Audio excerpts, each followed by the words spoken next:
দাও দাও দাও দেখি। দেখতে পাচ্ছেন পিঠা বানানোর জন্য আটা কোলা হচ্ছে। এই যে সুন্দর করে দেখেন, চেক করা হচ্ছে। Wow,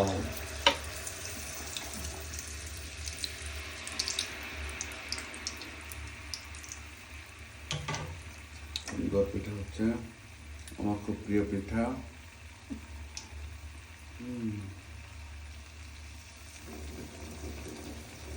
awesome awesome.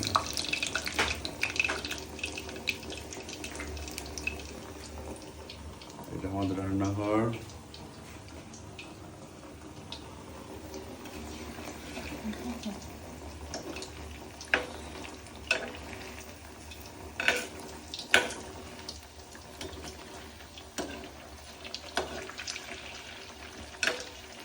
এটা যাও, এই যে দেখতে পেলেন টকবকে গরম পিঠা ভাজা হলো, ফোলা ফোলা পিঠা। অসম পিঠা বুঝতে পারে আমার বউ। হ্যাঁ, এত রাত্রে পিঠা খাওয়ানোর জন্য ধন্যবাদ।